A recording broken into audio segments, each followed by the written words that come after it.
રાજનીતિમાં સમેટાયા ધરણા અને આવ્યો વિવાદનો અંત।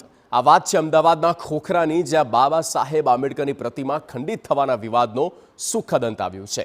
ક્રાઇમ બ્રાન્ચ દ્વારા ગણતરીના કલાકોની અંદર જ જ્યાં ધરપકડ કરવાની સાથે ખંડિત મૂર્તિના સ્થાને નવી મૂર્તિનું સ્થાપન કરવામાં આવ્યું।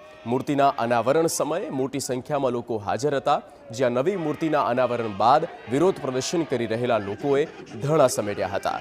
ભવિષ્યમાં આવી ઘટનાઓ અટકાવવા અગ્રણીઓએ પોલીસ સમક્ષ આંબેડકરની પ્રતિમા પાસે પોલીસ પોઈન્ટ ગોઠવવાની માંગ કરી છે। અમારી સ્પષ્ટ બીજી એક એવી માંગણી છે કે જ્યાં જ્યાં પણ બાબા સાહેબ આંબેડકરની પ્રતિમા હોય ત્યાં એક રાઉન્ડ ધ ક્લોક એક અધિકારી કે કોઈ કર્મચારી ત્યાં મૂકવામાં આવે, તેની ઉપર સીસીટીવી કેમેરા લગાવવામાં આવે, તો જેથી કરીને આવનારા સમયમાં આવા જે કૃત્ય છે, અસામાજિક પ્રવૃત્તિઓ ત્યાં થાય નહીં। કાયદો વ્યવસ્થાની સ્થિતિ ન કથળે તે માટે પોલીસે ચુસ્ત બંદોબસ્ત ગોઠવ્યો। સંવેદનશીલ મુદ્દે પોલીસ પણ કળથી કામ લઈને વિવાદનો સુખદ અંત આણ્યો છે। અધિકારીઓનો દાવો છે કે 2 આરોપી ઝડપાઈ ચૂક્યા છે, જ્યારે અન્ય આરોપીઓ પણ ગણતરીના કલાકોમાં ઝડપાઈ જશે।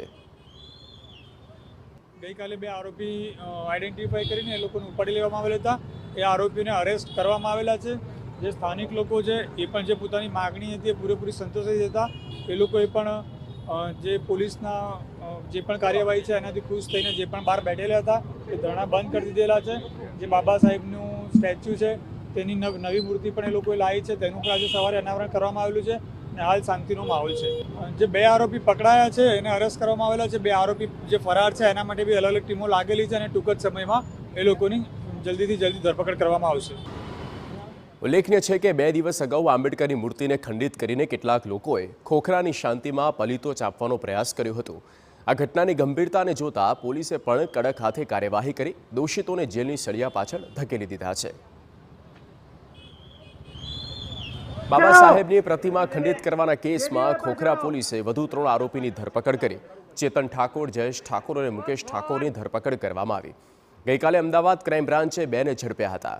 ગુનો નોંધાયા બાદ નાસ્તા ફરતા હતા આરોપીઓ।